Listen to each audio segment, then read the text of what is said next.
see, who do we have here first? Nate G. 1,000 fine points. Thank you for being first. See if I recognize any new names. Vortius, good to see you here. Chongo. Yeah, I've seen you here before, haven't I? Midnight Rambler. SKC LLC. Have I seen your name here before? I think I've seen you around here. Stephen M. Hawley. Are you new? Welcome, welcome. I'm going to talk about 3 bad options today, and this has to do with, I think there's no good options to get around the problem of God's omniscience and free will and that sort of thing. Christians have been discussing this for centuries, millennia, on how to deal with this. And there's basically 3 options, and we'll get into that. But it was talked about on Frank Turek's channel. But before we talk about that, I want to talk about a really good question from a young guy on Frank Turek's channel, Cross-Examined. I want to talk about that a little bit and maybe help future people who have questions to Frank what to ask. I posted it on Frank's channel, and someone said, you should post this on Reasonable Faith, where professional philosophers can deal with your question or your comment, whatever. And then I might have a guest come on later I'll do strict SC with him, street epistemology with him, and we'll see how that goes. We'll see if it happens or not. And so let me bring up this question from this really bright questioner. Here we go. The title of this is Atheist Refuses to Ground Logic. This is so funny to me. Okay, here we go. I have one observation and 2 kind of questions. So okay. I have one observation and 2 questions. Regarding Christopher Hitchens, how you talked about the late, great Christopher Hitchens, I consider him a role model of sorts when it comes to debate. You've said of his ideas before that he argues that there is no God, but I hate him. I've heard you categorize it in that way. I think that's a mischaracterization. I think his argument was there is no God, and there's so many contradictory things about the nature of God that no thinking person should believe it. Right? That's kind of what his argument was. Well, here was my problem with Christopher. I don't think Christopher gave an argument for how reality could exist in the absence of God. I found most atheists don't have arguments for how reality could exist in the absence of God. What they have are complaints about the way God is running the universe. Yes, and I think his argument fundamentally was the problem of evil, that the characterizations and the answers to it are insufficient to explain why the problem of evil exists, which I understand you have one, being that the moral argument suggests that there has to be a divine being in order for justice to exist, and it naturally follows in that way. By the way, what Frank just said, that atheists don't have arguments for why there's existence. I would, if I was a person talking to Frank and Frank said that, I would say, well, what would you say to someone who said, what's the argument why God exists? Like, seriously, why does God exist? Not that he has always existed. Why? Is there a reason why God exists? And then listen to their answer, and then whatever their answer is, say, well, couldn't this apply to material existence? Of course they're going to say no, because they have to special plead this, otherwise they're in big trouble. But I also think that's insufficient as an argument to prove God, and we can get into that in a little bit. Okay, well, hold on a little bit. We don't have a lot of time, so go to your main question, if you would. So my main question, I watched you speak with a cosmic skeptic a couple days ago, yeah. And one of the things that you were talking about was how could logic and thinking that developed through the evolutionary process, how can we trust those ideas? Can you briefly iterate? Right. Cosmic skeptic is a guy by the name of O'Connor. Nice young man from London. We were in London together. Alex O'Connor. And this was actually a couple years ago now. They just put it on the web just a couple days ago. But Alex O'Connor's his name. And he was trying to say that we get our moral sentiments from evolution. Okay? The problem is if evolution gives us our moral sentiments, that would mean evolution gives us all of our sentiments. Everything we think. I mean, if materialism's true, then we're not really reasoning, we're just reacting. In other words, we're just moist robots. So basically what Frank Turek is saying here is that without a God, there's no reasoning, there's no thinking, there's no free will, there's no anything. You got to have God to have any of those things. So why should we believe anything is true, including the thought that evolution gives us our thoughts? So I'm saying it's a completely self-defeating viewpoint to say that I'm a materialist and everything is made of molecules. That would mean every thought you have is the result of the laws of physics, and if every thought is the result of the laws of physics, so is the thought that you have that every thought is the result of the laws of physics. Do you see the problem? Yeah, what if there was no humans at all and just animals? I mean, other animals other than ourselves. I have no problem calling myself an animal. I don't know, if Frank Turek was a spirit and looking at the planet and it was just made up of primates and other animals, would they say that there's no reasoning, no thinking? Like, do you need a God for even a mouse to think? Do you need a God for a mouse to reason? Would those words even apply in Frank's mind, apply to a mouse or a snake? I don't think there's any contradiction in understanding how the process of it came to be with the validity of logic. But there's no way to understand anything if every thought is driven by the laws of physics. Why? Because we're not reasoning, we're just reacting. What if reasoning is reacting slowly? What if that's all reasoning is? Reacting slowly. And reacting quickly, we call, let's say, level 1, fast intuition. We don't have free will, as he would say, or as many atheists would say. Christopher Hitchens would say we don't have free will, right? I don't think determinism and the ability to have logic are mutually exclusive, and I don't understand why there's a contradiction in that. Well, first of all, as a materialist, what are the laws of logic made of? So they are... What is, so if you're asked this question from a Christian, say, what is digestion made of? Not the digestive organs, but the process of digestion. What is it made of? Isn't it just a word to describe what material things do? Concepts which we use to think about what is true. Okay, right? but do they exist independent of human minds? A certain phenomenon would exist. The ability to logic would not necessarily exist, but the phenomenon of nature would still act in the same way that it does. This guy is smart. This is a great answer. Now, if you're looking at Frank Turek's comment section, you're not going to see Christians say that. They're going to say, oh, this guy has no idea what he's talking about. But he's actually saying, I think, the right thing here. If there wasn't a being to comprehend them. I don't know if I followed you on that. Hey, welcome, Mateo. Would these laws of logic exist if there were no human beings on the earth? Would the laws of logic exist? If there were no human beings on earth, would the laws of logic exist? Now, this is when you're asked a question like this, which I think is almost a malformed question, or it doesn't even make sense. Well, the answer I would give is yes. If there were no humans, the laws of logic would exist. But I would come right back and I would ask this question. If there were no humans, no sentient beings, would God exist? There wouldn't be someone to actually use logic. I'm not asking would there be anybody to think about them. I'm saying would they exist? See, I don't think it's a good question to ask, because I think the fundamental nature of reality would remain the same, but there wouldn't be an entity to comprehend them. Right. The laws of logic exist independent of human minds. Right. And you would say the same thing about God, right? That God exists independent of human minds. In fact, if these laws didn't exist, there'd be no way you and I could speak to one another, because if you had your own independent laws of logic and I had my own independent laws of logic, we couldn't communicate. The laws of logic that we're using are external to us. They're grounded in God's nature, and they allow us to communicate with one another. Yeah, he would say they're grounded in God's nature. I would say they're grounded in the properties of the universe. I think that's a misapprehension of the idea. Why is it a misapprehension? Well, because... And how do we apprehend anything without the laws of logic? So, I think logic fundamentally exists, and I think that we're able to comprehend nature through using our ability to see how a cause and effect happen. Right, but Gregory, what I'm saying... Your name's Gregory, right? Did I get that right? Okay.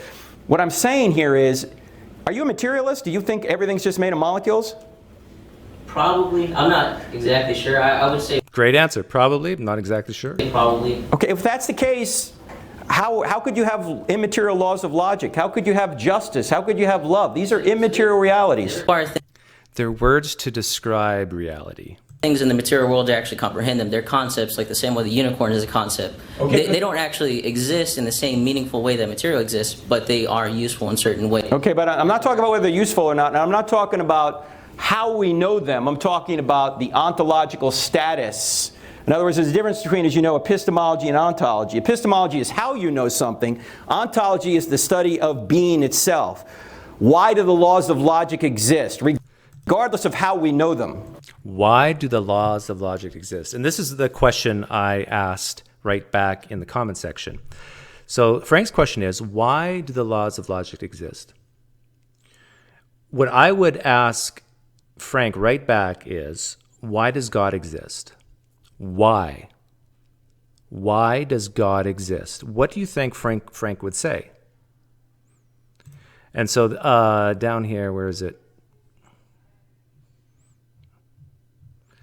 Yeah, here's my question.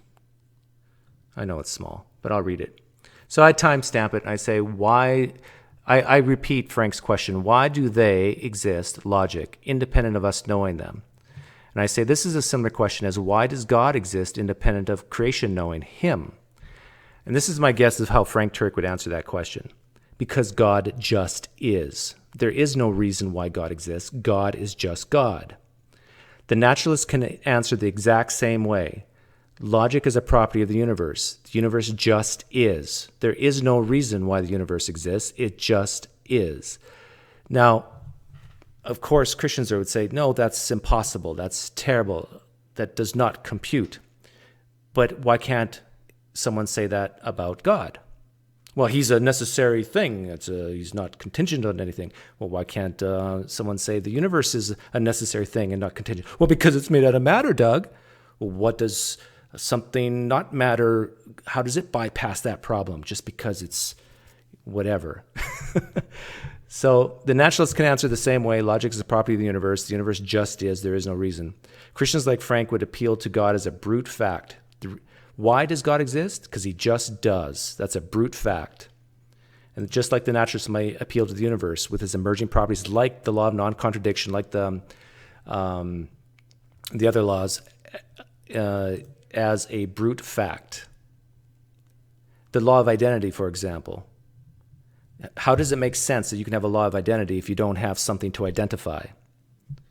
So, and then I said the young questioner did very well, in my opinion. Oh, Brian Dale, he said, pretty good retort. And then a bunch of stuff says, why don't you type this on reasonable faith so a professional philosopher can answer it, like William Lane Craig. Okay, let's get back to Frank.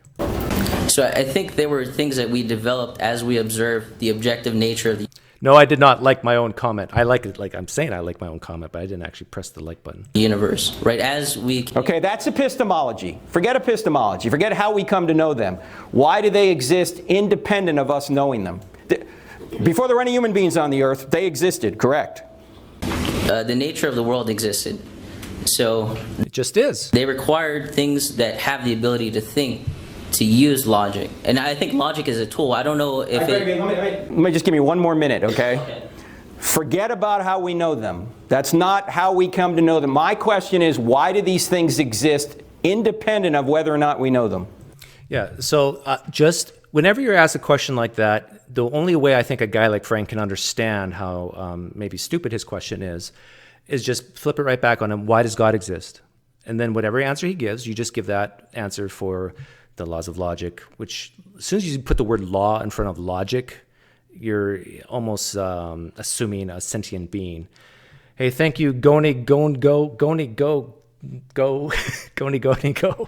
I'd pay money to watch you, S.E. Turek, on your channel. Oh, he would never allow that. He would never allow someone to dig deep into his mind to figure out why he believes what he believes. See, I don't think it's a good categorization of the question. Yeah, in fact, if you're an atheist talking to Frank Turek or a Christian apologist, just do what they do. Say, that's a category error, Frank. Category error. Okay, fine. Yeah. I get it. Maybe we can talk more later. Sure, absolutely. But things like logic, moral obligation, laws of mathematics, consciousness. These things are all independently immaterial entities that can't be explained by... They're an emergent property, just like digestion is an emergent property from the organs that do the digesting, which are physical. They're words that to describe things, the reality that we see, words and laws that sentient beings have come up with. And why do things like logic exist? Because it reflects the properties of the nature around us. It just is. They hate that answer, but that's the exact same answer they'll give for why God exists. Like, does God sit in heaven and say, why do I exist? Why am I here? Does God have this existential angst? I doubt it. Okay, let's... that was the first one I wanted to show. And then this is the one that's about the title of three bad options, and it gets to God's foreknowledge and so forth. I'm going to play this one first. My question is, how is that God advocates for free will, but yet in Ephesians verse 1, chapter 1, verse 3, predestination is already set in place? What does it say in Ephesians chapter 1, verse 3? You're still talking about he is... Yeah. Read that verse. Well, actually, that verse goes all the way, that sentence goes all the way to verse 14. It's the longest sentence in the New Testament. Okay, I may have taken it out of context, but it really just confused me. So, for he chose us in him before the creation of the world. All right, let's stop right there. That's all as far as we need to go. He chose us in him before the creation of the world. That's inevitable regardless of what view you take of election predestination. Why? Because when God elected to create this universe or any universe, he knew the outcome because he knows all things. So he knows all things. Does that mean he knows choices that do not exist yet? I remember when I was a Christian, I asked this question of my pastor. And so if you're an atheist or even a Christian listening, talk to your apologist friend or your pastor and ask him, is there some things God cannot do in his omnipotence? They'll say, of course, God cannot sin. He cannot make a squared circle. He can't make a rock so big that he can't lift it. These are contradictions in his nature and so forth. So there's definitely things that God cannot do, a lot of Christians would say. Once you've established that, then ask, well, if there's things God cannot do, are there things God cannot know? In other words, if his omnipotence is limited, maybe his omniscience is limited. And I tell you, I asked that question of my pastor when I was a Christian, and he did not like that. But yet it's a reasonable question, right? It just makes sense. If we got this thing called omnipotence and this thing called omniscience, if one's limited, maybe another one's limited. And there's a lot of Christians who actually agree with what I just said, that maybe there is things that God do not know. And one of those things, or a category of things that God may not know, they would say, is choices that have not been made yet.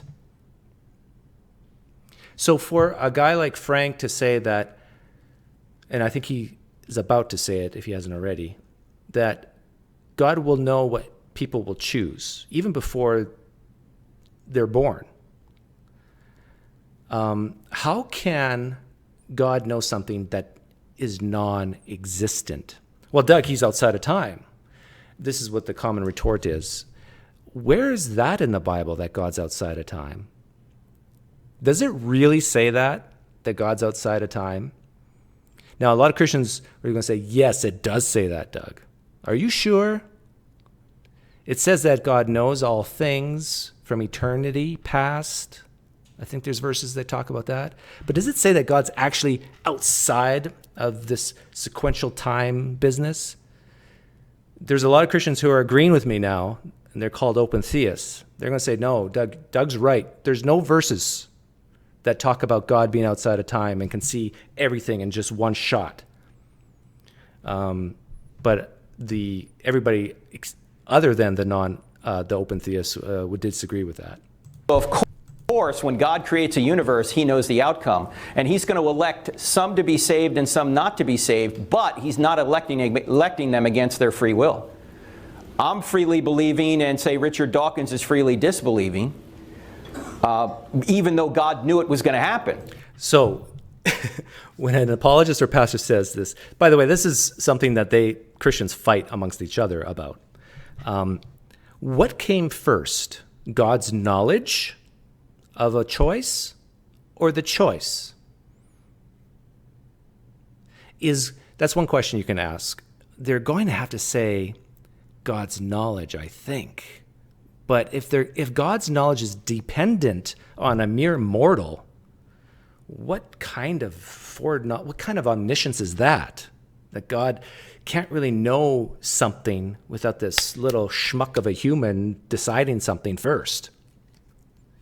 This is why there's Calvinists in the world, because they're empathizing with what I'm saying right now, like that God's he's bound, he's dependent on mere mortals for his knowledge. Come on, get serious. But Frank's basically saying that. He's saying, well, God knows the choice you would make. And this is the second bad choice, which, what do they call it? Middle knowledge or something like that. Molinism, I don't know. It's all complicated. Gobbledygook in order to solve problems. They come up with these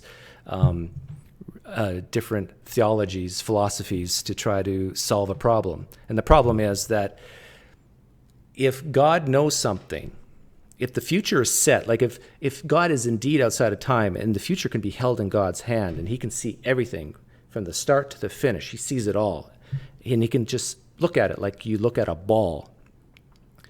There's a problem there, and that problem is, can you have done otherwise? One of my favorite questions on that is, if God knows the exact day and hour that I will die, am I free? Could I have done otherwise? Am I free to commit suicide tomorrow? Well, now this video is demonetized. Am I free to commit suicide tomorrow if God knows I'm going to die at the age of 83?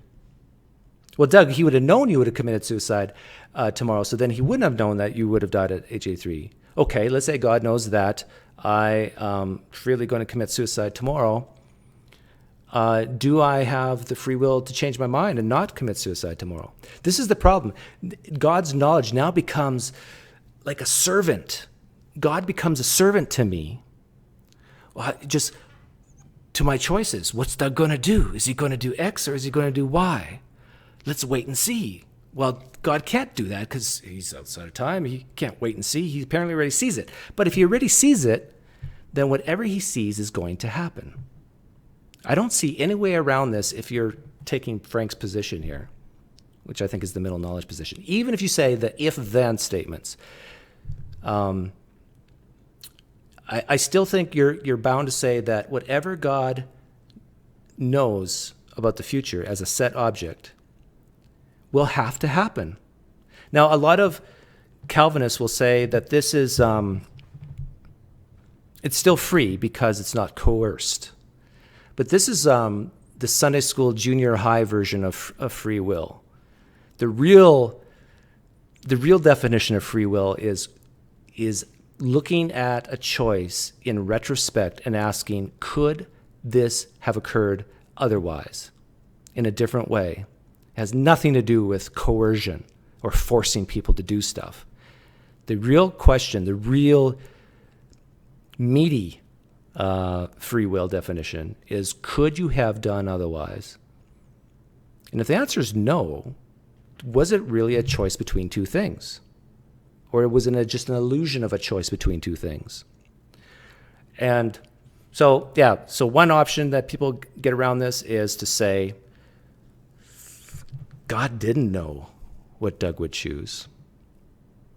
He could have predicted, but he didn't know. He knows Doug so well, so he could have predicted it, but he really doesn't know it. That's one way you get around this, and those are the open theists. The other way around this is to say, well, if Doug chooses to commit suicide, God would know that. If he chooses not to, and he takes care of his body and stuff, God knows that if Doug were to do that, then God knows that this will happen. So he knows all these possibilities as well. The third option is, I think, the simplest option, and just say, no, we're not free. Those are the hyper-Calvinists. They'll just say, God knows everything. And whatever happens was by his decree, his sovereign will. And if you don't like it, that's your problem. You are just an emotional wreck. That's your problem. You're just insecure. Let God be God, Frank Turek. Now you might ask the question, If God wants people to go to hell, who are you to stand in his way? Now, that will bother a lot of Christians. They will not want to view it that way because there's verses that says that God wants none to perish. But on the same hand, if you're a Calvinist, you know that God set things up, knowing full well that some will perish. Hey, Tony D, thank you for your donation. I really appreciate it. I work for myself and I spend many hours every day listening to religious-based content. As one of your earliest subscribers, you are my favorite by far. Keep up the great work, and thanks. Hey, that means a lot to me. Thank you very much. well, why would God create a universe where some people would go to hell? And I think the answer to that is that God gives us free will to believe or to disbelieve or to reject. If he doesn't give us free will, we can't love. Of course, we can do evil with our free will as well. Could God have created a universe where everybody believes? Logically, the answer is yes. Okay, he asked a question there, and I don't think he really answered the question that he asked. But he's not electing them against their free will. I'm freely believing, and say Richard Dawkins is freely disbelieving, even though God knew it was going to happen. Now you might ask the question, well, why would God create a universe where some people would go to hell? That is a good question. Why would God create a universe where he knew some people would go to hell? And his answer to his own question is, well, because people are free. But that doesn't really answer the question. The question is, why would God create anything if he knew some people would go to hell? Whether it's free or not, it doesn't matter. Why would he create? This is the real problem of evil. And I've said this on many videos. But for some reason, it doesn't resonate with a lot of Christians because they say, well, we're here, so we just got to deal with it. But really think about it from the moment before, in sequential time, not tickings of a clock, but before the creation of the universe. If God really knew that some people would go to hell, and let's just take the traditional view of hell. By the way, this is why people are moving off of the traditional view of hell, because of this problem. If God knew with 100% certainty that some would freely choose, even using Frank's language, that some would freely choose to reject him, wouldn't the moral thing to do as a good God be not to create anything at all? Well, but Doug, then nobody could experience the full love of God, and God couldn't demonstrate his love to others, and nobody would go to heaven, and we wouldn't smell the flowers, and we wouldn't smell the roses, and blah, blah, blah. So what? Nobody would miss it, and there'd be no creation. All that good stuff wouldn't matter because there's nobody to cry about it. But there's nobody to cry about not having it. Would God cry about not having it? See, this is the question I ask about, is God self-sufficient? If there's a deity out there that's self-sufficient, he's not needy. He doesn't need to show his love. He would like to. Yeah, that'd be fun. But he doesn't need to, does he? If he doesn't need to show his love, if he doesn't need to commune with humans, which a lot of Christians I think agree with, he doesn't need it. He doesn't need to. He's self-sufficient. And if he knows, perfect knowledge, what's going to happen, he'd be better off golfing in some cosmic realm than creating anything at all. This is the real problem of evil, and Frank's view of knowledge, omniscience, doesn't fix it. The Calvinist view doesn't fix it. And I think the only view that sort of fixes this problem is open theism. But I'm actually having an open theist expert come on this Friday at 6 o'clock Mountain Time. And we're going to talk about this. But I do think the open theists have the best answer to this. Hey, thank you, Bob, for your donation. Most Christians believe people will be damned. Yeah, most people be damned. So that's a great point, Bob, that if God, before creating anything, knows that most people will go to hell, or at least most people not be in heaven for eternity, he should not have created anything if he's a good God. But good is defined as his nature, so yeah, what's good at this point, right? But this is a real problem for Christians, except for maybe the open theists, because this is what the open theists will say. God didn't know what would happen. He didn't know that by creating that most people would end up in hell. He didn't know that anybody would reject him. But here's a problem with open theism. And that is if God's computing power in his mind, that doesn't have a body, but if his computing power in his mind couldn't have predicted what would have happened, is he any better? Is he any better not knowing, but predicting with, let's say, 51% accuracy? And the example I love to give is if you knew, let's bump it up at first. If you knew with 100% certainty that a child born to you and your wife, you and your husband, would be in the most severe suffering without dying, your child is going to be born with a disease that will cause them to suffer for a long, long time, their whole life. It's not like this disease is going to kill them. It's just going to make them suffer like no other human has suffered for their entire life, let's say 80 years. Okay? So imagine you and your spouse talking about this. The doctors have told you this with 100% certainty. You know this will happen. I would call you evil parents if you had that child. But I dare Christians to call their God evil because that's what he did if God knows the future and knows what would happen. And even if we drop that 100% to 99%, well, you knew there's a 1% chance that your child will be born without this problem and have a great life.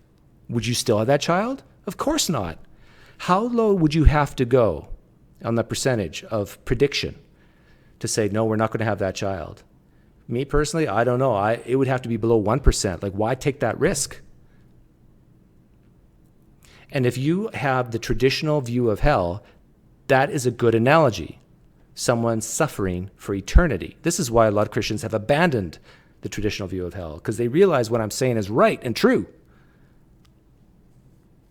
So the open theists, in my opinion, and I hope Will, the guy who's coming on Friday, hears what I'm saying right now, because I'm going to ask him about this. Even if God does not know the future, and the future is not set, couldn't he have predicted that this would have happened? And if he could have, then aren't you worshiping an evil God, whatever that means, because what's the definition of evil, right? Aren't you worshiping an evil God that he created anything? And I can hear my Calvinist friends just screaming, just deal with it, Doug. Like, God created people for his own for destruction. And there's even a verse that talks about that. There's vessels of glory and vessels created for destruction. Oh, you're taking that out of context, Doug. Oh, I probably am. But basically, the Calvinist answer is God is God. He can do whatever he wants. If he wants to create people, knowing full well that they're going to go to hell, deal with it, because can't have something. Why is there something rather than nothing? They're willing to make these trade-offs in their mind.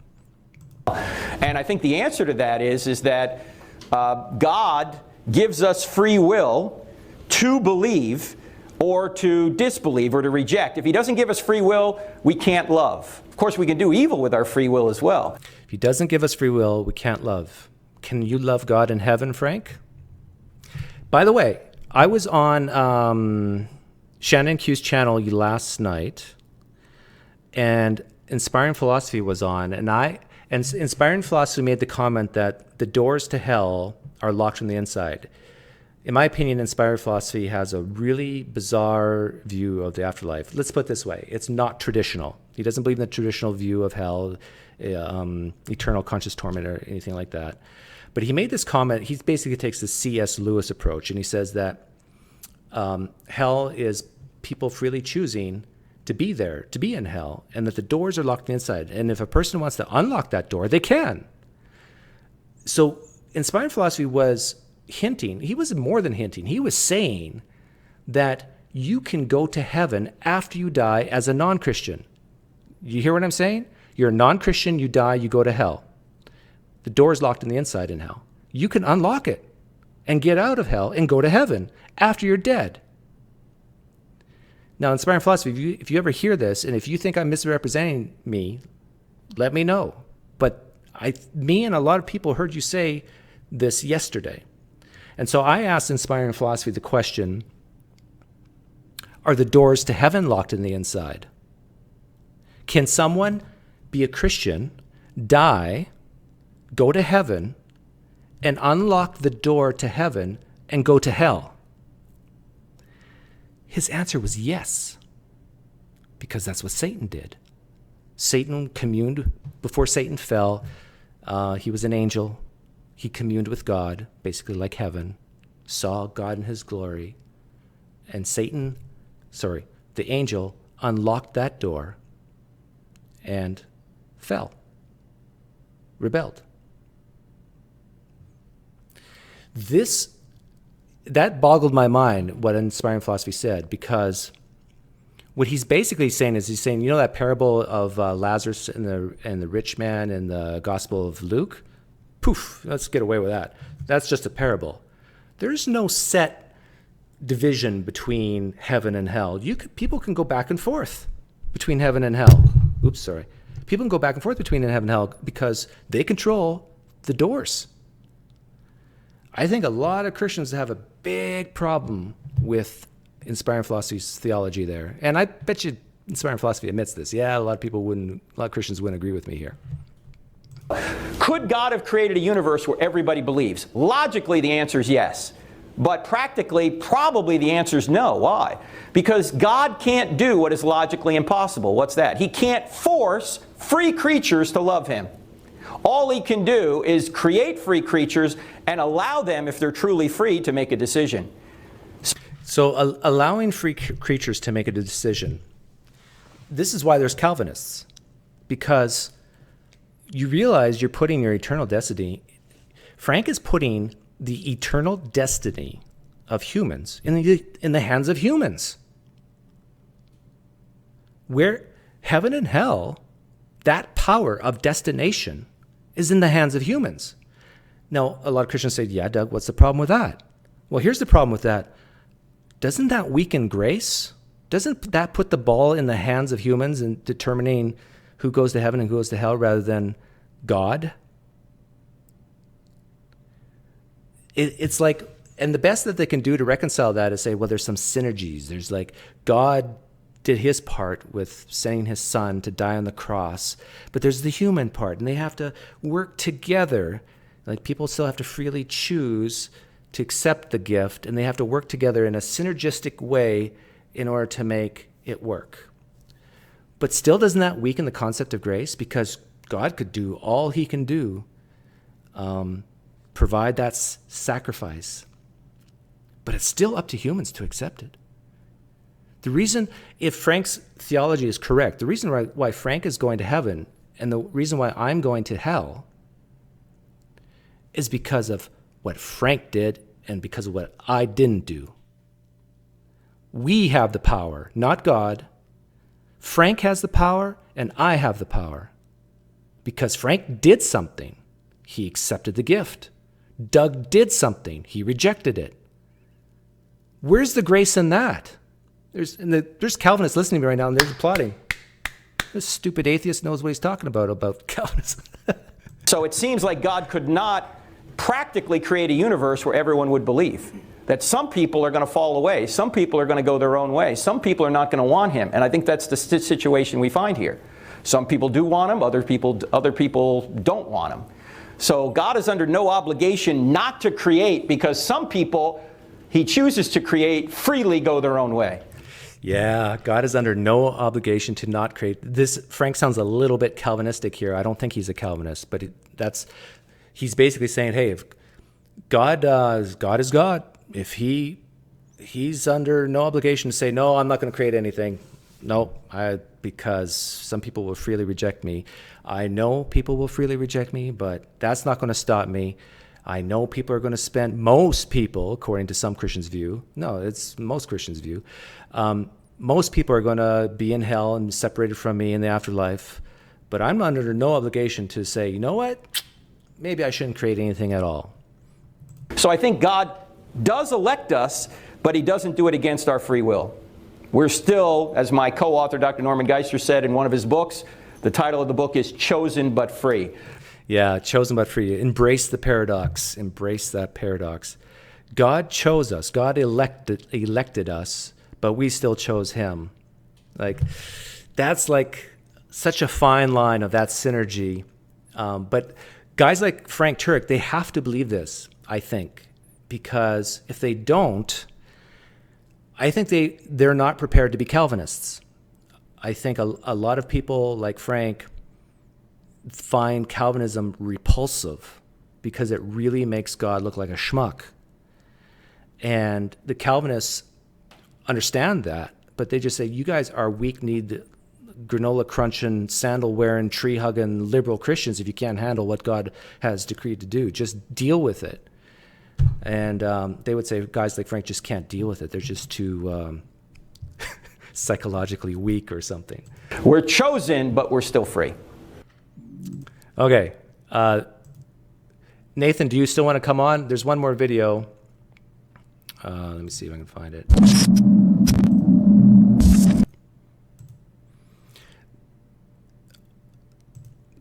Maybe, do I want to play this one? Oh yeah, Romans 9. There we go.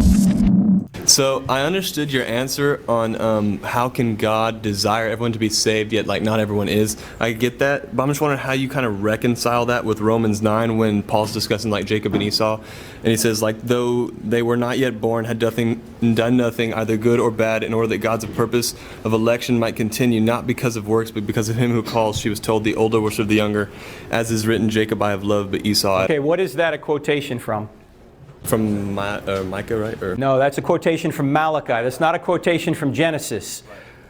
Romans 9 is not talking about electing anyone to individual salvation. Romans 9 is talking about the election of the nation of Israel. Okay? And when he's hardening Pharaoh's heart, Pharaoh already began to harden his own heart. Okay? He's talking about using Pharaoh's hardness for his own purposes. But he's not saying Pharaoh is in hell. That's not the point of the passage. And how do we know Romans 9 is about the election of Israel and not the election of individuals? Is because if you read Romans 9 is about Israel's past, Romans 10 is about Israel's present, and Romans 11 is about Israel's future. Okay, you notice he Frank, I think purposely omitted Romans 8, the chapter that came just before Romans 9, where it's talking about all personal stuff. And somehow Frank's now saying, well, now this is about Israel. I don't know how much detail I want to go into this, but there's, especially Calvinists, are going to disagree with Frank here vehemently. Because, let me bring up Romans 9 quickly.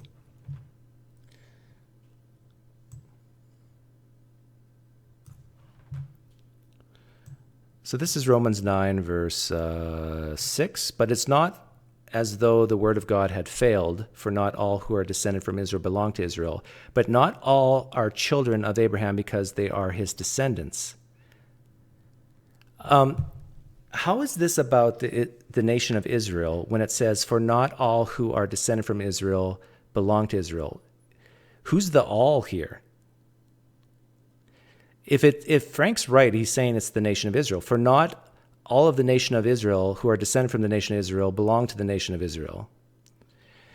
That doesn't make any sense. This is talking about individuals. Individuals are not all descended from Israel or belong to Israel. No, not all individuals who are descended from Israel belong to Israel, I should say. So I think this is a pretty clear-cut case, at least in my opinion, and I think Calvinists would agree with me, that just like God chose Jacob and hated Esau, just God chooses who he chooses. But I think guys like Frank can't handle that, I don't think. And when you get into Romans 11, I think it's verse 28, somewhere around there, it says that on account of the gospel, the patriarchs are enemies on your behalf. But on account of election, they are loved. So he's bifurcating election and the gospel, which is telling you, or telling us, that when he's talking about election here, he's not talking about election to salvation. He's talking about the election of the nation of Israel. That's what the whole passage is about. I guess would that be what the term like hate means in that sense of Esau? Yeah, in fact, Jesus even used that. If you don't hate your parents in relation to me, it's just a Semitic, strong way of saying, an exaggerated way of saying that you really need to love God. Yeah. So Romans 9 is not talking about election of anybody.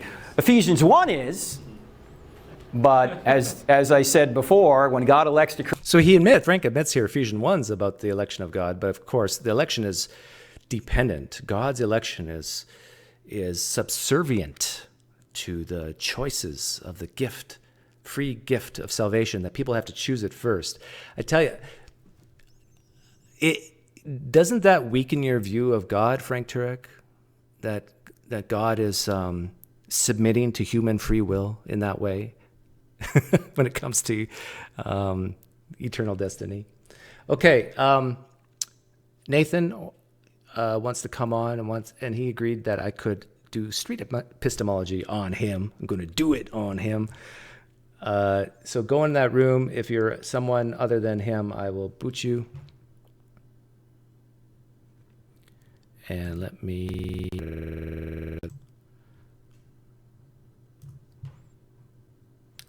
and get this ready. So if there are Christians in here, do you consider yourself a Calvinist, an Arminian, or a non-Calvinist, or an open theist? There you are, Nathan. And let me screen capture you and take your soul. I'm going to pop the chat out so I can see it. Oh, you don't want to do that. I'd love to meet some of the people who are kind of frequently in the chat. But... oh, most of them are atheists and heinous people. You know, do you really want to meet people like that? Maybe. I'm especially interested in DB Cisco. He seems like a really interesting guy. Yes, DB Cisco and I, we go way back together. We went to separate schools together. Oh, really? That's interesting. It's a joke. Separate schools together. Oh man, you got to pay attention if you're going to be on my channel here. Well, it's midnight here, so I'm a bit. Oh, perfect. You're ripe for the picking. Yeah, exactly. Yeah, I'm fine. Okay, are you a Christian? I'd say so, but very different to probably the last time we spoke, for sure. When's the last time we spoke again? How long ago? Over a month ago, like a month and a half, maybe. Okay, something like that. So, but you still call yourself a Christian? Yeah, but what that means is very different to what it meant then. Can you tell me what it means for you now? So I think it's maybe best to contrast it against where it was then. So then I'd say it was like I wasn't a Calvinist, but it was more like an evangelical, very certain belief. Whereas now I'd say that I don't really have epistemic justification for any of my beliefs. I just kind of have these vague notions of the Christian God and of the narrative of Jesus, and I don't know what that means exactly. So you have these vague notions of God. Yeah, or maybe a belief without any kind of warrant or justification. And yeah, I think that's maybe where I'm at. But it'd be I don't even know that there's that much of a difference between, say, like deism or agnosticism and where I am at the minute. But I think I probably have some beliefs where I definitely disagree with a lot of kind of atheist people who want to only say that there's no possibility at all. Okay, well let's do a speed round and do. Okay, sure. So pretend I'm a mechanic and you're a car, and we're doing a diagnostic check right now. Okay. Because I don't want you calling yourself a Christian if you're not, because that disrespects other Christians watching, right? I don't know. I mean, they might think that, but there's quite a kind of diverse array of people within that. Right. Okay. Do you believe in a supernatural realm, that there's something other than material that exists? I don't know. So yeah, I'd say yes, but I don't know that the distinction is like, I think it's kind of arbitrary. Okay, so Yeah. when I'm running the diagnostic test on you, you can just go lean yes or lean no, Yeah, or lean lean true, yes. lean false. Lean true. Yeah. Okay. Yeah. Do you believe there's a God? Lean true. Okay. Do you believe this God is of the Bible, the God of the Bible? Undecided. Oh, you're right in the middle? Yeah, I'd say so. Do you believe that there was a man named Jesus who died for your sins? As in he existed as a historical figure, but then the second part of that sentence, that he died for my sins, unsure. Would you say you're right in the middle? Yeah, I think so. Yeah. And what about the resurrection part? Do you believe that Jesus died and rose in bodily form from the dead? I don't know that resurrections happen, I'd say. So So is that a lean no or middle? I'd go with middle, because it seems like a pretty like weird thing, but like the rational part of me is like, well, that isn't something that happens for sure. So if that's something that doesn't happen, why would you be in the middle? I think it's something to do with like the narrative. So maybe it's that it conveys a deeper truth, or whatever it actually means is something different than it physically having happened. Okay, but my question was, do you believe sorry. that? But my question was, do you believe that a man named Jesus died and rose in bodily form from the dead? Yeah, I'm not certain at all. But would you lean yes that you do believe that happened, or lean no? I'd probably lean no that didn't happen. Okay, you're not a Christian. Really? Really? Sorry. You're still a theist, I think. Yeah, Okay. you're definitely still a theist, but you're not a Christian. Right. Does that bother you? That I just came out and said it? I don't know. I think I don't know. I think what bothers me would be like the group psychology and peer thing. So I think, the way that would make a lot of other people respond to hear that. We don't. When you get to my age, you really don't care too much Right. about how people respond. How old are you? You don't have to answer if you don't want to. 23, like a month ago or whatever. So. Okay, well, maybe before I asked any of these questions, I should have asked, will any of these answers affect you in a negative way? I couldn't say like I'm someone who like has depression and stuff, but I don't know how linked it. I think Christianity was like part of maybe me dealing with some of that stuff in a way that helped, but I don't think because actually that would have been quite funny if I came on here and I went, Doug, I've lost my faith, and like just like I don't know. Well, you're not off yet.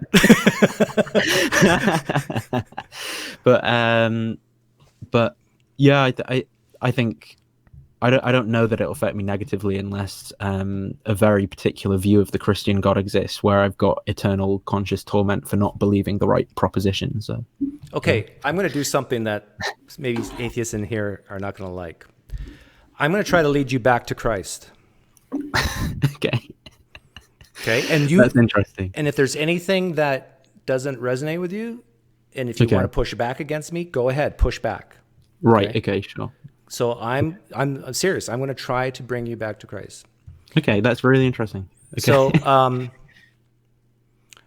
you said when I asked you, do you believe that Jesus Christ rose from bodily form? After a little bit of back and forth, you said, I lean no. You don't believe that Jesus Christ rose from bodily form. But are you aware of all the eyewitness accounts that 500 people saw the risen Jesus, that Jesus, according to the book of Acts, walked and talked with Jesus for 40, a lot of people walked and talked with Jesus for 40 days. Are you saying you're dismissing that? Yeah, I don't know that's good enough evidence for what the claim is. Why wouldn't eyewitness testimony be good enough evidence? Yeah, I'd say because it's essentially not repeatable, or it could have been any other way. There's eyewitness testimony for a lot of weird things having happened in the past, and okay, so you're saying if I accept Jesus rose from the dead in bodily form based on that type of evidence, then you have to accept a lot of other things. Yeah, a lot of other kind of random historical claims that would you'd be kind of. It just seems to be this one where you'd kind of say, I'm going to take I'm going to make special considerations for this one, but I'm gonna reject that weird like African tribal thing or. Okay. Yeah. Okay, so would you say then that the prophecies, there's like 300 or so messianic prophecies from the Old Testament that Jesus fulfilled and that came true. Doesn't that impact you, that Christianity is true now? I think they're interesting because I wouldn't want to go into like a, rationalization of just explaining them away.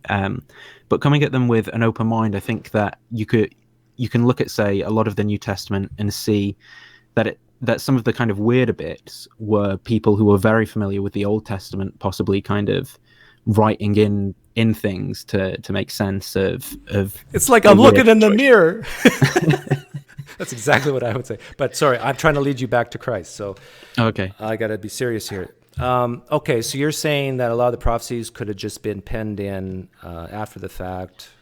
Or a lot of like the strong theological points, certainly. Now there's obviously like some things like maybe like Old Testament prophecy about Tyre or whatever, and I don't know like how you'd parse out whether that sort of thing happened by coincidence, or I don't know enough about when those books were actually written for it to be much more than just kind of speculation on that kind of prophecy. But yeah, I'd say most of the messianic stuff could. Okay, so you've discounted eyewitness testimony, you discounted prophecies. Obviously, you've never read Isaiah 53, because if you did, you would be a Christian today. Yeah.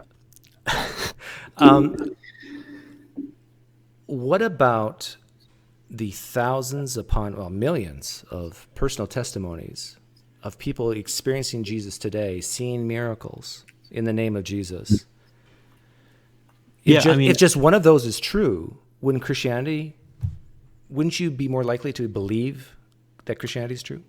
But I think I'd say, I'm someone who's had, like weird sort of experiences, and I think that's why I'm kind of cautious to become a complete reductionist or to say that there's no such thing as the divine or whatever. But I do think, that's equally as explainable for a member of the Hare Krishna movement or for a Muslim or Mormon. Like I can't get past the fact that I've only got my experience, but for sure, like as I take a step back and look at it, it's like they've got the same amount of warrant I have. I could try and, like play a philosophy game and do reformed epistemology or whatever and say, well, I've got this properly basic belief now, but that still doesn't lead me like to why it would be the Christian God or why it wouldn't be, and why any of these other people aren't justified. So, yeah. Okay, but you're open to miracles. You're open that miracles could happen today. Yeah, for sure. I'm open to them, but I just haven't had like like enough evidence of one having happened. Like I've got weird things that have happened in my own life, but I can't say for sure like that those things were this or just coincidence or what. So you're making this very tough for me to try to get you back to being a Christian, but let me try something else. And this is not the Kalam cosmological argument. No, that doesn't have to do with Christianity per se. That has to do with yeah. Now this is powerful, and I'm almost I'm like, what's the guy from Marvel who's the useless Avenger who just shoots bows and arrows? Or yeah. What's his name? The useless guy. What it's called. But I feel like that guy. Like I'm pulling out my quivers, and you're just. But this, I think, this is powerful. Okay. You believe a man named Jesus actually existed in history, right? Yes. Okay. And do you believe he had followers? Yes. Okay, that's a great start. And do you believe that these followers had their life radically changed because of this man named Jesus? Yeah, I do think so, yeah. Okay. Now, why in the world, this is the $1 million question, why in the world would these followers who've had their lives radically changed be willing to die for what they saw, what they experienced? If this was a lie, why would they die for it? Answer me that. So, I mean, for me, it would be that I just don't know enough about the events surrounding their death. Like, for example, did they die?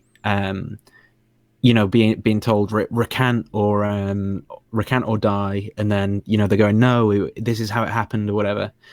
Okay. Or do we just know that they might have died, and it's kind of sketchy for a few of them whether it was persecution or what? That would be one of the first stumbling blocks to that, is that we don't know exactly how they went out or exactly what opportunities they had to go back on their beliefs. Or so you're saying we don't even know if they had the chance to recant, and maybe they did and died anyhow.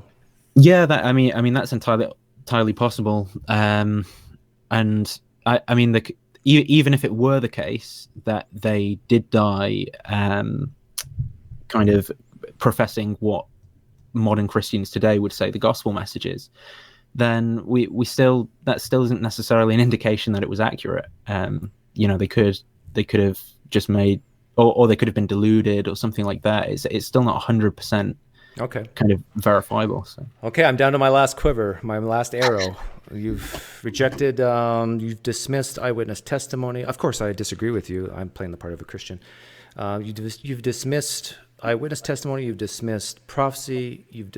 You're open to miracles, but you basically dismissed it as evidence for Christianity. You've dismissed martyrdom. The last arrow I have to fire at you is, what if you're wrong? Right. Like, there could be a hell out there awaiting you. Yeah, and I think that's probably the most difficult part of it, because there's sure a lot of like anxiety tied into that as well. Now I think that it's very difficult to reconcile the hell of a God who would condemn someone who's actually, I mean, maybe the kind of precept Calvinist types who'd want to say it's just that I love my sin or whatever. But I think if there's a God that would send me to hell for just believing different propositions, for not having the correct, but even if the God knew I was lying to myself and I was like repressing certain information, certain thoughts in order to have those beliefs, and that those were the conditions for me not to go to hell, but I couldn't square that away with like omnibenevolence or the general kind of attributes of divine aseity of the Christian God, for sure. So I don't know. I think that's maybe where I'm at with that one. But yeah, it's certainly something that's scary. So I'm hearing you say that even if there is a hell, you're not so sure you would want to worship or be with a God that would do such a thing. Well, I'm saying it seems like a contradiction for there to be a hell and this God of, divine love and mercy and forgiveness, and goodness. That seems to actually contradict like someone who's just trying to figure these things out and has questions and not solid answers. But don't you want to live forever? So let's say hell's not really a bad place, and then you just poof out of existence when you die, if you're not a Christian. But if you are a Christian, you get to spend eternity with God in heaven. Don't you want that? I mean, I think that's an interesting moral question, because of the way I am. Often like when life can be overwhelming, I'd be like, that's where I psychologically would go to. I'd be like, oh, I want to just not exist. But I do think that sometimes in bearing the suffering of life and kind of pursuing forward. So I don't know if I could say whether I'd want to be alive forever, or if I'd want to, in some kind of different state, or if I'd want to poof, not exist. I don't know. That's not the type of decision I could make. Okay. Fair enough. Okay, I tried within the time constraints that I had. Christians, apologists, and pastors listening, either now in the replay, I tried my best. I fired all my quivers, all my arrows at him, at Nathan, and it didn't work. So now I'm going to. They're very triggered. Now I'm going to go back to me being an atheist, and we're going to talk about God, not Christianity, but theism in general. Because when I asked you earlier, do you believe that there's a God? I think you said you leaned yes, right? Yeah, I think I lean yes, or that there's some kind of divine mind or something like that. Yeah, I don't know quite. Tell me what you think is the main reason why you believe that you lean yes, that there is a God. I think, I don't know that there's a main one, but it would be some of your kind of traditional theistic philosophical arguments, I think. Generally, for example, the intelligibility of the universe, the seemingly fundamental nature of consciousness. And I know, like, maybe you're thinking that this is that kind of like, oh, consciousness seems like something spooky, therefore God type thing.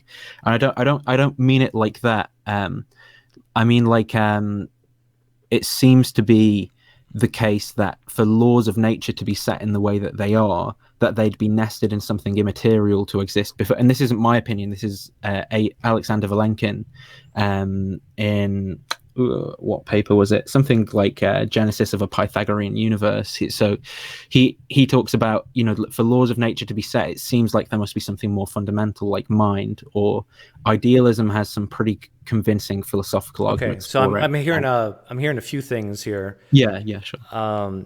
Just that I'm hearing consciousness. Well, let's pick that one first. Yeah, sure. Let's say we had the technology in 10, 20 years that we could kill people and bring them back to life 100% of the time. And right. And we can run reproducible, repeatable tests over and over again. And it seems like there is no immaterial consciousness. If it were true, if it were true that consciousness, everybody, 99% of people agree that it's 99% true that consciousness is purely material. Would you still believe in God? Would you still lean, yes, I believe in God? So I wouldn't be shifted by I mean, I'd kind of be shifted by the majority of people, but I'd want to look at the evidence, and if the evidence was strong enough, I'm saying like, this experiment, we ran random number generators. We kill people and say, hey, go to the top of the room after you're dead, see what the numbers is, come back down. The same story that's what's his name? Is it Gary Habermas? Yeah, Gary Habermas always shows us as a great example of consciousness being immaterial. If we could run that test over and over again, and we can't get anybody to figure out what those numbers are, would your confidence that a God exists be lowered? Not by that. It would more be like if we could kind of explain the causal link between, say, between the seeming, like the ghost in the machine type thing, if we could get the causal link between that and the material, if it could be reduced in a way that fully explained it, then I'd go with that. But there doesn't seem to be enough. But would you lean no, that God doesn't exist if we could explain that link? I guess then that would be, I think that would shift it, yeah, for sure, because that would be evidence that minds require the constituent matter to exist, you know, that they're not something that can exist independently of the matter. So yeah. But would it shift enough for you? Do you think it would shift enough for you would say, I lean no, that no God exists? Not no completely, but it would certainly be like, it would be something that made the universe seem a bit more like this random, maybe unguided thing, because it would seem like maybe there's not a mind that could be, but it could still be like a panentheistic mind or something like that, or it would depend what the data showed about how consciousness comes about. Okay, let's move on to that tells me from what you said that consciousness is not really the powerful reason why you lean yes to God. It's probably a big part, but probably. So let's. No, but sorry, you go. Let's explore the whole. You mentioned orderedness and so forth. Mm-hmm. If it were true that there was some type of fundamental property of the universe that's completely natural, that let's say the multiverse theory is true, and out of 1 trillion universes, you'll find one that looks like ours and has this fundamental necessary property that allows for people like us to exist. Would that lower your confidence? Would you start leaning no? So some of the research into like philosophy of like nature, for natural laws and the multiverse, seems to be saying stuff like, well, in order for there to be these natural laws across multiple universes, you kind of just move it a step back for like any kind of cosmological argument or contingency argument. They still sort of work, but it's just a step back. So you've got this thing that's spitting out universes instead with particular natural laws. Would it reduce my confidence? I think it'd just make me more agnostic. Like it'd just make me more like this is a bit more beyond what I can understand or comprehend. Where do you think you're at now? Like 0 is I believe no God exists, no gods at all. 100 is I believe there's at least one God out there. Where do you think you are between 0 and 100? I think every day I live like, I live like it's the case, and I can't help that. That's what I mean by I've got a belief without, like, I can't escape that kind of like moral landscape that I live in, and that seems to have cosmic significance and things like that. But I can tell you're not at 100, right? Or am I wrong? Oh yeah, I'm not at 100. So you're somewhere between 50 and 100. It sounds like. Yeah, but like I say, I don't know that it's something that's even attached like rationally anymore. It's just something that's there, and I don't know what to do about it. Yeah. Yeah, that makes sense. It's. Do you think if you would have been raised in an atheist home, I wasn't, but I was. Oh, you were? Yeah. So did you start believing in God first or Christianity first? God first. I should put it. Yeah. Did you start believing in God and Christianity at the same time? Well, sorry, I took psychedelics first. Oh, okay. Did psychedelics actually? Was that the first impetus of you believing in a deity? That was the first thing that made me think that kind of like materialist reductionism had got it wrong for sure. Yeah. That's interesting, because wouldn't that do the opposite? For like, if you're taking a material chemical, wouldn't that make you think, and you're having this experience of the immaterial, wouldn't you say to yourself, well, how can a chemical cause this? Oh no, I did. I really studied the kind of pharmacology behind it and what parts of the brain were being deactivated, and what I was trying to like figure out. Well, what is this consciousness thing? But the interesting thing about the experience, and it could be explained entirely in materialist terms, but it would be the fact that how kind of like narrative driven it was. It was almost like learning a load of weird lessons about philosophy of language and how like I came to be a human, and how all these weird narratives of people's lives in the past like twined together to bring me to where I am now. And there was like a moral element to it. So people making mistakes and seeing how that led to me being who I was. It was very, very weird and beyond something I could explain, but I'm certain, it could just be that like I've got all this information, the connectivity increased between the left and right hemispheres of my brain, my default mode network down-regulated, so I didn't have the sense of self that I'd normally have, and then all these there is a naturalistic explanation, but my experience as a person is phenomenological fundamentally. Like it's I just have the experience I have. It's kind of like, if you're in pain and I say, oh, your C fibers are firing or something like that, like the pain is the pain. It's not just C fibers firing. It's got like a different quality to it fundamentally. But you're not, like, for me, I'm willing to say I don't know on these questions. Sure. I think earlier on you said that, I think you admitted that you don't have justification or. Yeah, I'm saying I don't know, but I kind of have a, I have this weird sort of belief that it's to do with the God that exists, and like religions are to do with that, maybe or maybe not, but I'm saying I don't know. Like I wouldn't claim like propositional knowledge in the same sense that. But you're still leaning yes, but you can't defend it, is what I'm hearing you say. I'm saying I'm saying I've got a belief, and I don't have the conditions for knowledge. Like it's not like a warranted true belief necessarily. Right. It could be true or false. It's just a belief. Yeah. Okay. It's sort of like just a hunch. Yeah, maybe it's that. Yeah. I mean, I think it's interesting though, because it seems like quite an important question, and there's lots of stuff around it. But I get. Yeah, I'd say it's maybe like a form of agnosticism. Like a lot of Christians wouldn't want to deal with that kind of thing, or say that that's anything like Christianity. Or Is you mentioned depression earlier. Do you Yeah. fear that if this hunch was to go away, that things would get worse for you? Not really, no. Yeah, I think I don't know. I don't know that it necessarily made it better being like a Christian and involved in. I think it just meant that, like, because I thought maybe this thing will be the solution, it just made me like pick up different behavior patterns, but I was still fundamentally just as the same, like mental states and things.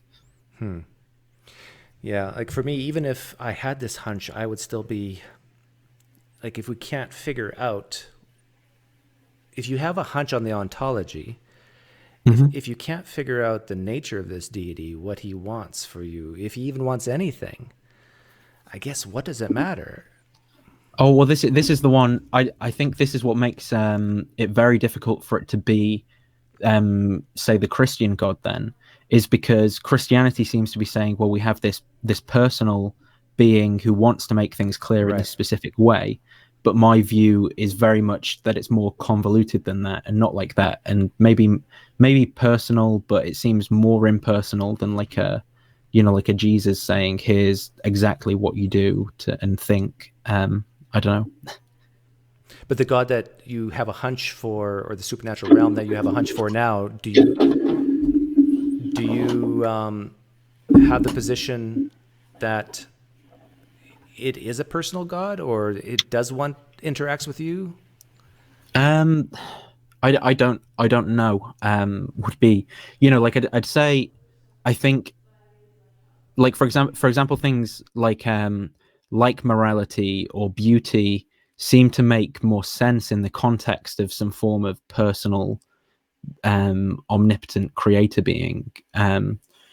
But they can also make sense. Well, they can't make full sense, and that maybe this is where it does become like a God of the gaps argument, because it's like there's so much more to the experience than the reductionist can kind of account for, and so they've got a burden of proof to show just a bit more evidence maybe before I'd be able to accept that position fully, or maybe that's it. I don't know. I'm hearing you say that maybe the default position should be a supernatural realm or a God, just because we lack explanation. Well, isn't that the kind of like atheist narrative anyway? Is that's what Christianity was or not just religion is a way to make sense of our experience of the world, and then now we have science, and we don't necessarily need we don't need gods that are kind of anthropomorphizations. But you've rejected Christianity, and I tried to bring you back, and you shot me down. You've rejected Christianity, and you just said that Christianity was maybe used as a way to explain things. How do you know you're just not doing the same thing, but removing the Christian label? And I don't know. Okay. And I also don't know. I don't know that Christianity is exclusively just that. Like I say, I think there's something about narrative. There's something about the narrative of the Gospels. There's something about the transcendent and intimations of beauty and things like that. And Christianity might have something to do with that. I just don't know. Is where I'm at the minute. You sound a little bit like Jordan Peterson. Yeah, I think maybe that's where it's coming from. Well, my wife just got home, and Sure. and supper smells really good, and I know it's probably 1 a.m. there now. It's like 20 minutes to here. So I appreciate the talk. Yeah, No problem. I'm sorry if it was more boring because I wasn't kind of like trying to defend inerrancy or something, which could have been. No. It was actually exciting because I loved trying to bring you back to Christianity there for half an hour or whatever it was. And I know you're going to use that to annoy some apologists as well or something. So they'll see it. I don't have to clip it, but okay. And I do understand where you're coming from, because I used to be a Christian, and that hunch that maybe there's, you see the beauty in the order. For me, it's child prodigies, that you mentioned beauty, and and you kind of step back and say, And but at this point in my life, I say, if there is this ontology out there, whatever it is, if it's personal, wants me to know about him, he, I think, would give me evidence to believe it. And until then, I'll say I don't know. I do think, however, it's more reasonable to say that we've had so many naturalistic explanations for phenomena in the past that we can use induction to say there are only white swans. Yeah, that there's no need to have a hunch on a black swan. I'm just not prepared to make that to say that. I think especially with things that seem so important, because I can't. Especially when I think about practical implications. So say the stock atheist line of determinism and moral anti-realism, it seems to have some really, if society accepted that and we legislated that way, and that's how we ran government and that's how people lived, that this isn't an argument for the truth of Christianity or my position, but I'm saying that would be a right mess. What we can't hold people accountable. If someone came in and threw your dog out the window and they said, I couldn't help it because some events happened in my childhood that just causally determined me to do this, whatever. Yeah. And then, I hear what you're saying, but that, I would take the Calvinist answer to that is, the hyper-Calvinists believe that everything's been decreed, everything's known. They probably won't use the word fatalist, but they would say, well, we don't know the mind of God, though, so we act as if we're free. And we don't know what actions that we will do will cause an effect in someone else. So we just live, we'll have goals, we'll have standards of morality and that sort of thing, ethics, and so some of it will be trial and error, and we'll learn from our mistakes. And it's so convoluted and so complex, the cause and effect amongst humans, that we just do our best. And I think you can still have things like moral accountability and shaming and rewarding, even if we are completely deterministic, because we don't know what causes what. And exactly. But it's kind of ultimately it's the meaninglessness and absurdity then, as a rational being who holds to there fundamentally being nothing behind it or no ultimate rhyme or reason, it then is pretty absurd to act in, say, a noble, like when you've got this inclination of conscience that's well, it's noble for me to act this way, but it benefits me more hedonistically to act this way. What do you do with that? If you believe that there's possibly some divine or some meaning behind it, then you can take that noble route. You can do. Whereas, I think I think selfishness can go a long way to being noble. I know that sounds almost like an oxymoron, but I feel the best in life when I'm helping people. Okay, sure, but that isn't always the case. There's a lot of people for whom acting selfishly really is at the expense of others. A lot of people who don't seem to have that. That's because I haven't caused that effect in them yet. like even if no one's looking and I'm walking down the street and I see garbage on the street and I pick it up and no one saw it. Yeah. Why did I do it? Because it made me feel better that I'm helping the environment or helping the beauty of the neighborhood or whatever. It's a very selfish reason. It makes me feel good. But you don't need, I think, a deity to, in my opinion, you don't need a deity to have this idea of being noble and doing the right thing. I'm not 100% sure, because maybe it's just me constructing say weird edge cases or something. Sorry, I know you're thinking about your tea.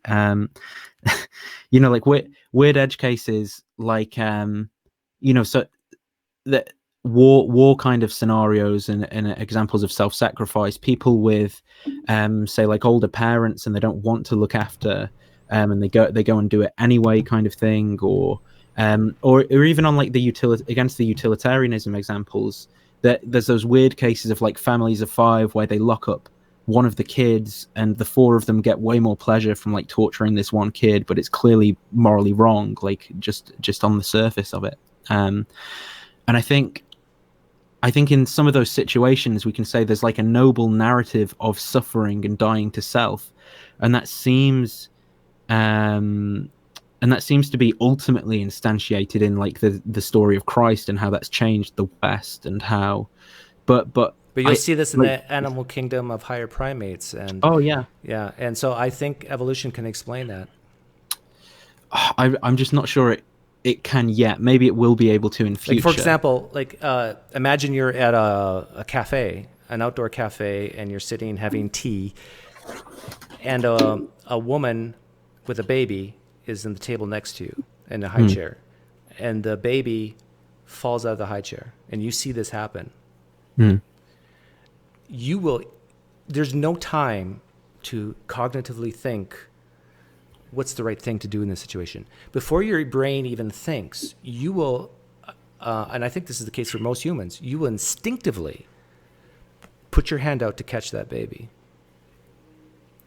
And I think evolution explains that act of nobility. It's instinctive in us. But then there are issues, and maybe this just gets into like what I say is, say if we take like the non-cognitivist approach to morality, then so we're saying it's not actually a belief that something's good or bad, but it's a description of my own mental state. So then how can we actually how can we make laws like based off of morality? Because then we're saying that logic isn't topic neutral when it applies to morality, because we're using these like conditionals to describe a set of beliefs. Like if it is the case that D is wrong, then it's wrong for the government to order this. But we're saying, but then when we say, you know, D is wrong, we're then just expressing our mental state. And so we're saying that logic then shifts in this way that it doesn't do for any other topic in the world. And that poses like a big problem for, I don't know, like I'm opening up a whole can of worms here, but there's so much like, you know, there's so much to be explained from that point of view. But you've seen how laws have evolved, right, over history. Yes, yeah. It's and you can even say it's trial and error. Like humans have goals and they try legislating certain things and they find out, oh, that doesn't work, so they try different laws, and sometimes they forget to take the old laws off the books. But I would say that if you look back, see, the Christian would say that, oh, isn't it great how God grades morality on a cultural curve and just slowly phased out slavery over time. But I would say that how just looking at history and how laws have evolved shows that humans have evolved, and not just, you know, in height and weight and so forth, but in the choices that we've made to for certain laws. But I really got to go. Yeah, sorry. Yeah, but yeah, thanks for the conversation anyway, man. Yeah, just hit the X and you're out of here. Yeah, sure. Thanks. Well, that was fun. Okay, let me start the music. Any last comments I'll look at here?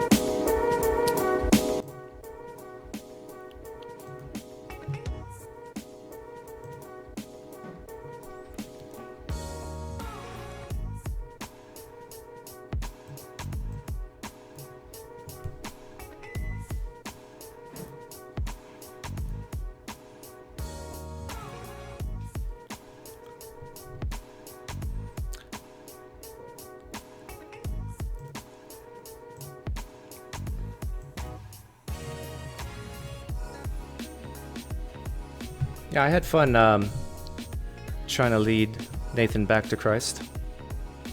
I failed, though. If you're a Christian listening, what would you have done differently, given that we had a short amount of time?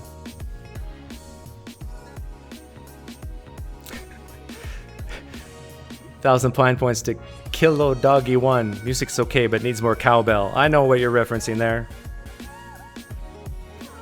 Will Ferrell, Saturday Night Live.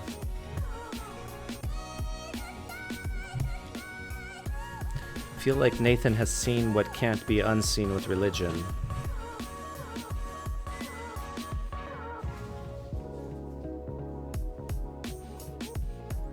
I was hearing a lot of Jordan Peterson and Nathan. I did build Booma. That was the last thing I did. Did eyewitnesses? I did prophecy. I did miracles, and I ended with hell.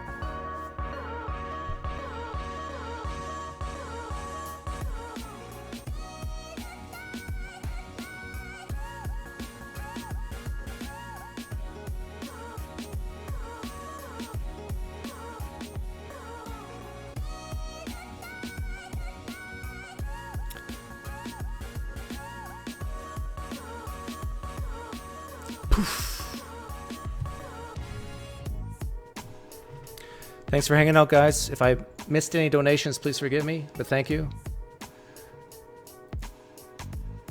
My apologies to Frank Turek. He was scheduled to come on, but we ran out of time. We'll see you next time, guys.